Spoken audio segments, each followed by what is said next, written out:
Aloha, everyone, and welcome to Hawaii Together on Think Tech Hawaii. I'm Keli'i Akina, your host and the president of the Grassroots Institute of Hawaii. Well, if you're in agriculture, especially livestock, you know that Hawaii is plagued by invasive species. But is that a curse, really? Or could that be a blessing in disguise? On Maui, for example, there are some 60,000 axis deer, and all of Hawaii's islands face similar challenges with deer, wild goats, chicken, pigs, and sheep. But what if the state could turn these invasive species into a sustainable food source? Well, for that to happen, Hawaii's meat industry might need to have some significant changes put forth by the state. It may need to change some of its rules, but I'm actually getting ahead of myself. Invasive species and the meat industry. That's the topic of today's show.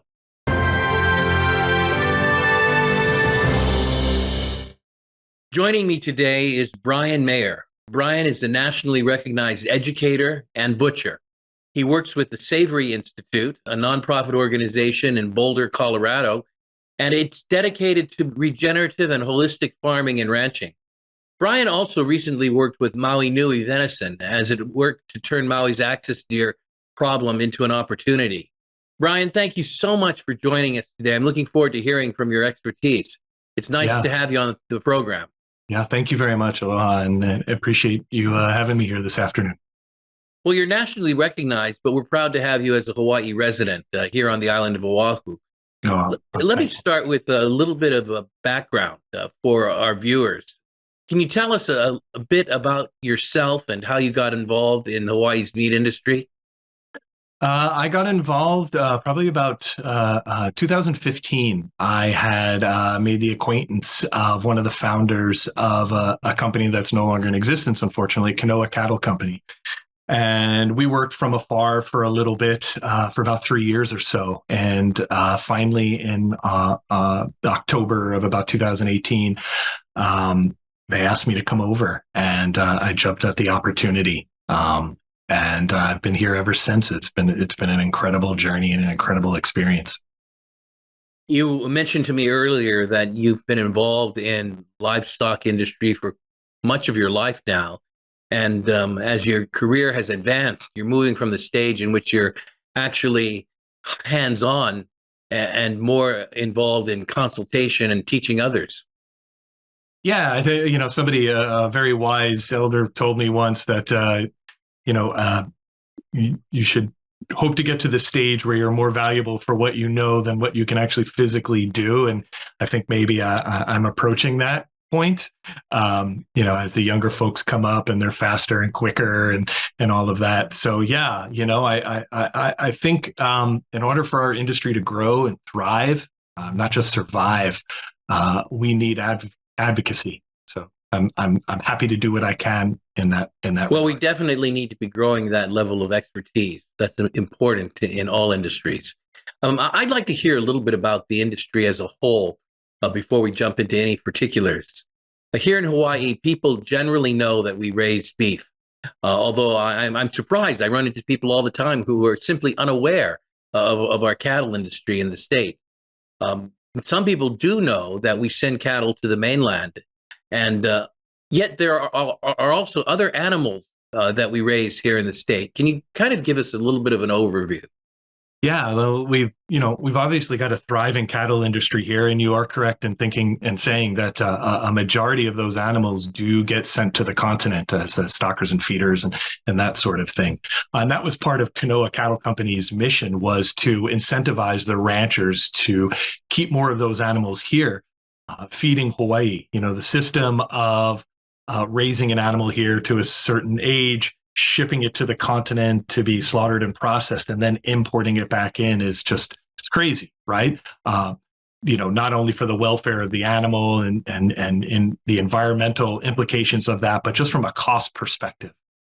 And so we have a thriving cattle industry here, a thriving hog industry here, sheep and goat through solar grazing. But unfortunately, access to slaughter and processing here is fairly limited, certainly here on Oahu, but across the state. And the focus has pretty much been on cattle. which is great for cattle ranchers. We need to support them, but we've got tons of other farmers here raising hogs, raising sheep and goat, chickens, and other monogastric animals as well that need access to slaughter and processing. And then on top of that, we've got an invasive species population of deer and wild pig. Well, when you talk about slaughter and slaughterhouses, processing, and so forth, why don't we have these resources here, especially if we do have a thriving cattle business and other livestock are being raised? You're right. It is kind of crazy to think that we do part of the business here, send it away to the mainland for processing and slaughtering, and then finish up the whole process back here in Hawaii. Why is it this way? Why is it so fractured? And that's not necessarily a negative thing. I mean, ranchers and farmers here have a thriving business of sending animals to the continent, and I don't think anybody wants to get rid of that. But when we look at like accessibility here and affordability, there definitely has to be a better system than I think what we have in place, and especially thinking in terms of what happens when something like a global pandemic occurs and our ports shut down, or we just have lack of access. Hawaii has an unbelievable amount of resources to feed itself, yet we lack that processing capacity. And that's not just for animals, that's across many agriculture industries. I think part of it is what you would call NIMBYism. I mean, most people don't want a slaughterhouse in their backyard for a lot of reasons. I just won't. I can't just easily say like, oh, it's just because people are detached from agriculture and detached from their food sources. I mean, there are issues and things that might, make people not want those things in their backyard, and they don't necessarily need to be. The other thing is the economics of it. They are incredibly expensive facilities to build.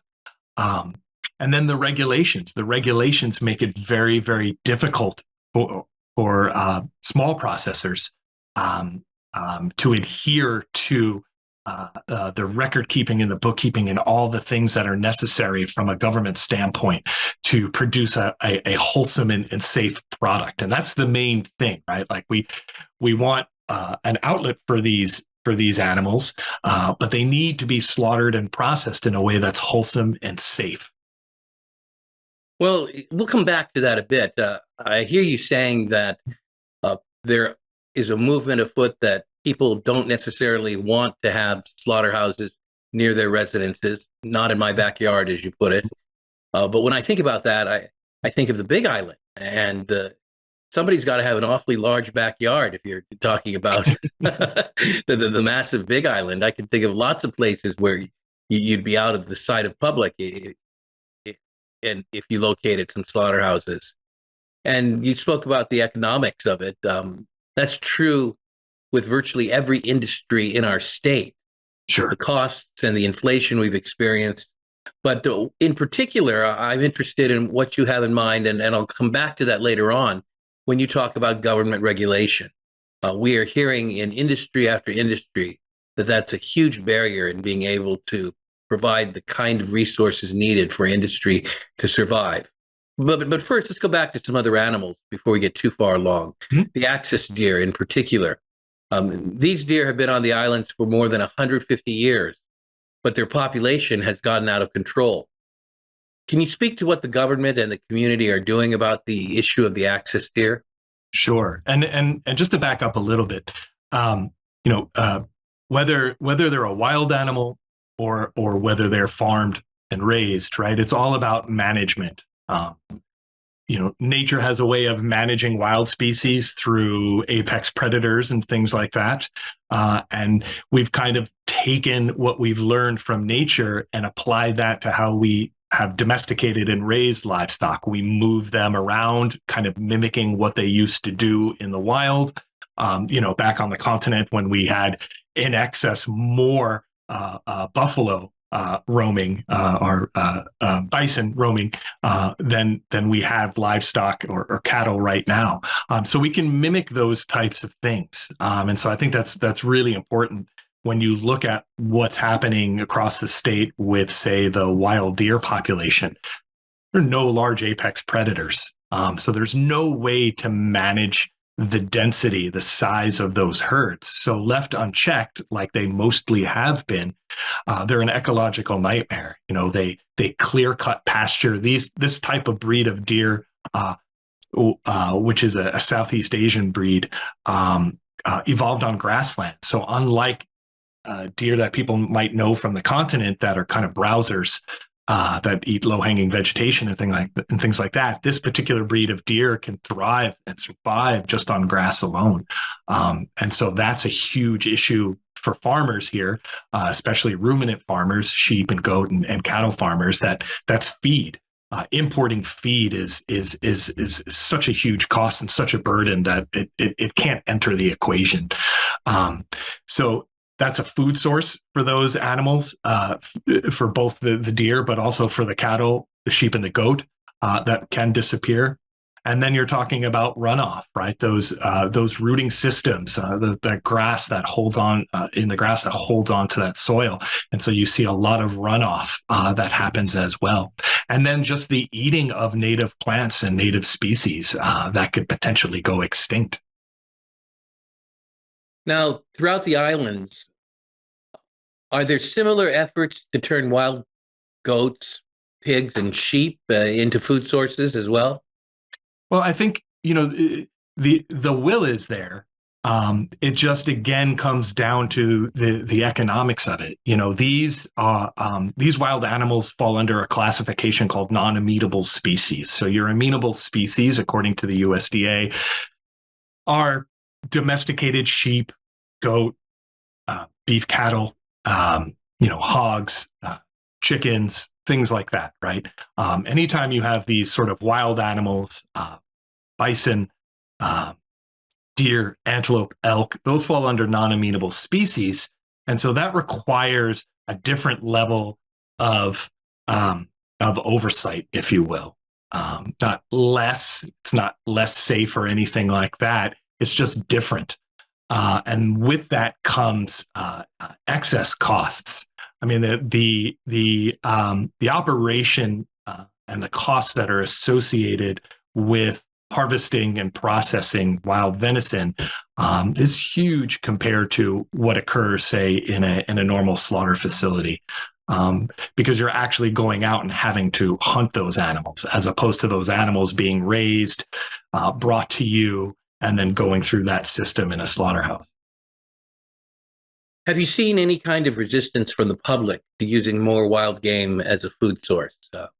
Is there some kind of cultural, psychological issue here? I don't think so. I think, for folks here, sustenance hunting and fishing has been a part of culture forever, right? Like most indigenous populations, all right. It's part of what happens. I think I can't speak for so much here, but my what I've noticed throughout the years on the continent is it's kind of a shift in how people view hunting. And it's changed, I think, for the better over the past, decade or so. It's become more popular. You see TV shows, the guys on Meat Eater, lots of YouTube channels. So it's become a more popular sort of thing. It's become incredibly inclusive.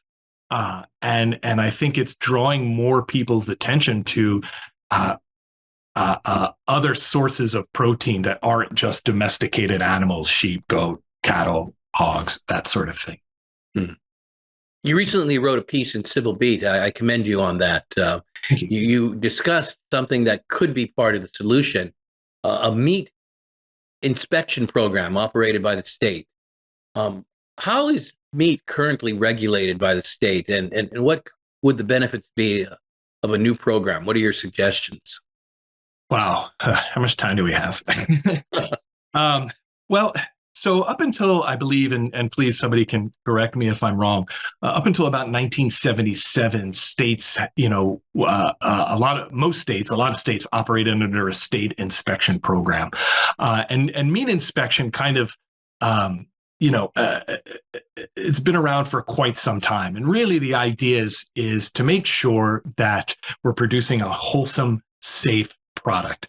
We don't want to get anybody sick, and there are pathogens out there that can be harmful to people. There's salmonella, there's E. coli, all these sorts of things. So a meat inspection program is ensuring safety. It's not 100% foolproof like anything, but it does a really great job of keeping our food safe. Around 1977, states were given the option to move away from a state inspection program and fall under a federally inspected program. And a lot of states totally jumped at that opportunity, right? Because it would shift the financial burden away from the state to the federal government. A bunch of states still kept it. The thing with a state inspected program is that it has to be equal to or greater than what occurs on the federally inspected level in a federally inspected program. So it's not like a way to get around some oversight or do something that doesn't occur on the federal level. It's just a way to have the state take responsibility for it. So on the surface, it seems like, well, why would you do that, right? Just have the federal government pick up the bill. And I think the thing that really was the impetus for me to write a response to the original article that was written in Civil Beat was that it was mentioned that there's really no benefit to a state inspected program, and I don't think that's true. It's my opinion that there is, and one of the main things is there's a financial incentive for a well-funded company that's got foreign investment, tons of money coming in from those types of resources. It might not be something for them. And a company that needs to sell interstate, absolutely. A state inspected program, anything that comes out of a state inspected program can only be sold in-state, intrastate. But what you get out of a in-state program is the ability for the state to make some of the rules and rules applying to the economics of it, mainly being that the state would not necessarily have to charge for that service. Whereas under the federal program, it can be anywhere from $86 an hour to, I think, $230 something dollars an hour, depending on the services they're performing. Again, for a well-funded organization, that might be a drop in the bucket, nominal. But for startups, right, I think it's really important.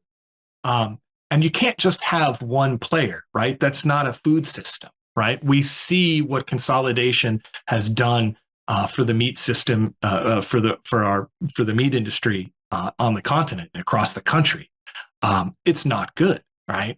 So we need to incentivize folks to come into the game, right? We need more players.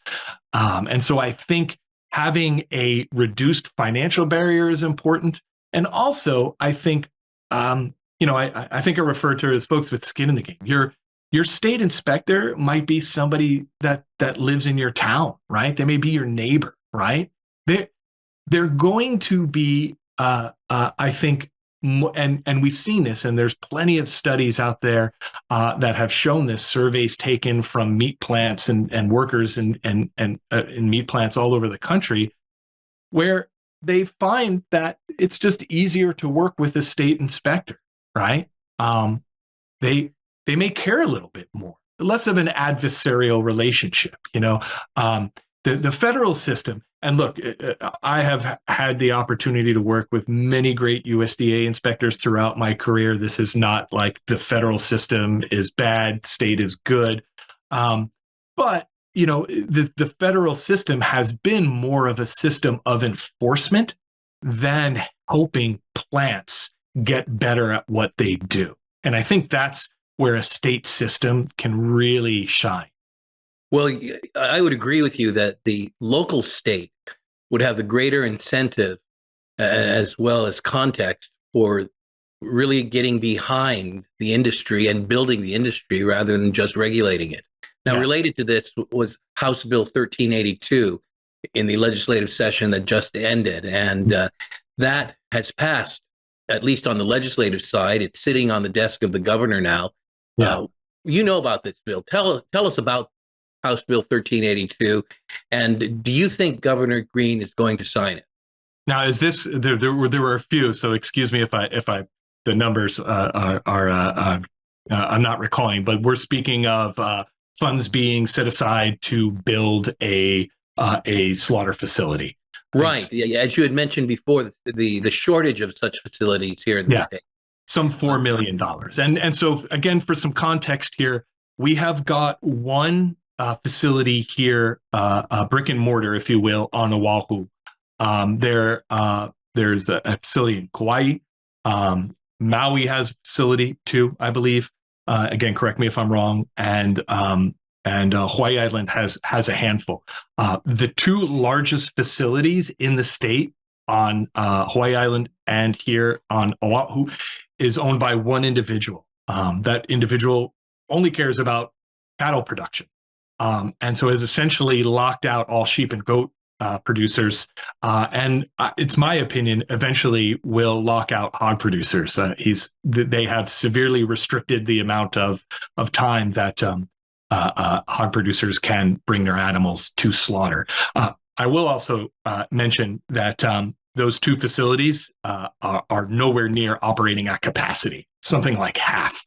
I understand that there are economic implications, right, to allowing other species to come into the plant, and that, you know, there is a lot of money associated with slaughtering cattle. But, you know, we need an outlet for these farmers and ranchers. So this bill, which on the surface is a great bill, it's something, you know, at the very least, our legislators are paying attention, right, and they're hearing what we're talking about.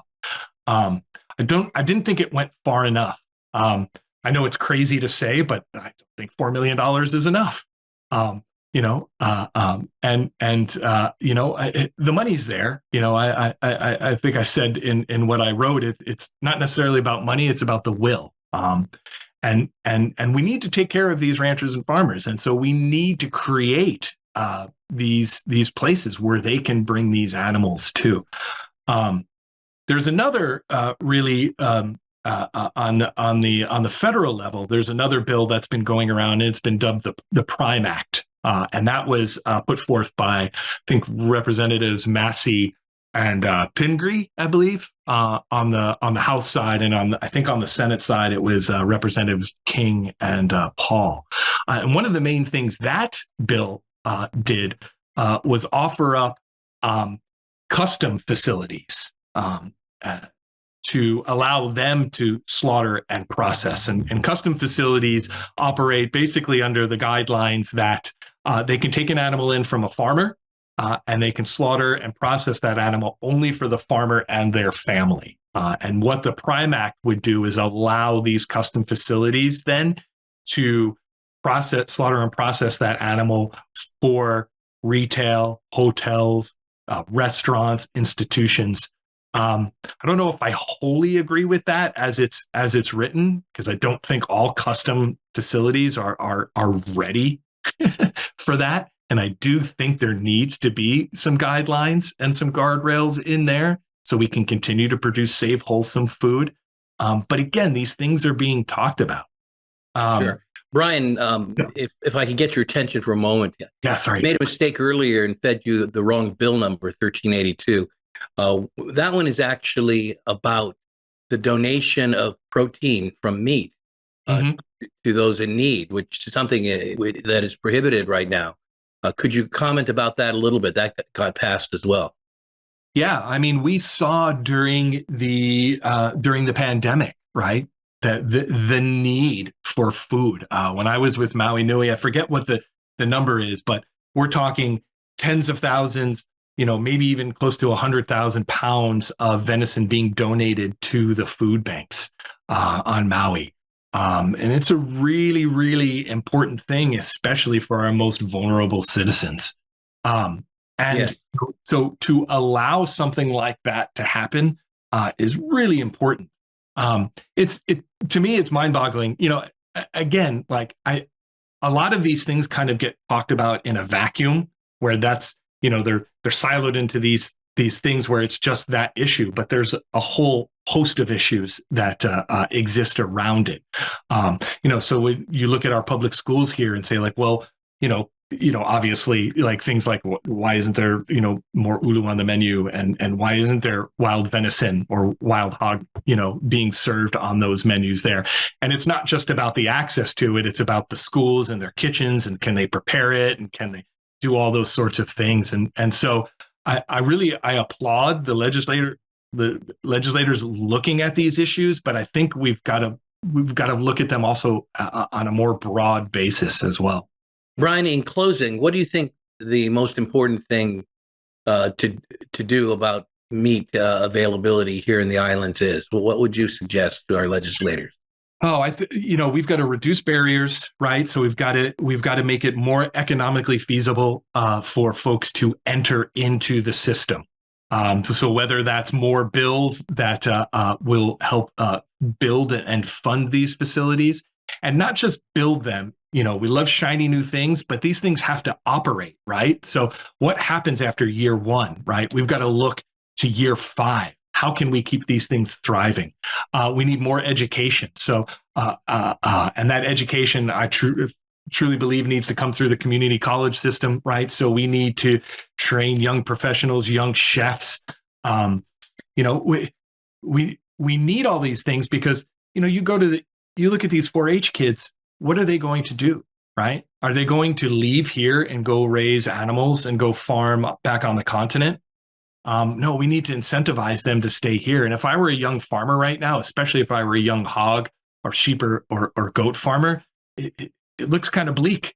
And so we need to figure out a way to not only get these facilities built or allow the current facilities to process, but we need to really incentivize folks and train folks to do this work. And we've got some, I've worked with them, got some really talented, passionate people here that want to feed Hawaii. So we just need a little bit more of a kick. Well, that's great. That's a very positive note to end on. We really have to look to the next generation and equip them and prepare them to be able to take forward meeting the needs in our livestock industry. Bryan, thank you for being with us. Appreciate your expertise today. Oh, thank you. I appreciate the time to chat about it. My guest today has been Bryan Mayer. He's a nationally recognized educator and butcher. He's with the Savory Institute and lives here on Oahu. Until next time, much aloha. I'm Keli'i Akina. You're watching Hawaii Together on Think Tech Hawaii. See you again soon.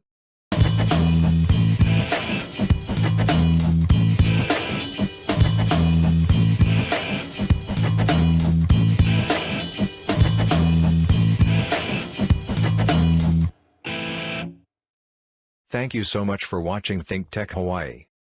If you like what we do, please like us and click the subscribe button on YouTube and the follow button on Vimeo. You can also follow us on Facebook, Instagram, and LinkedIn, and donate to us at thinktechhawaii.com. Mahalo.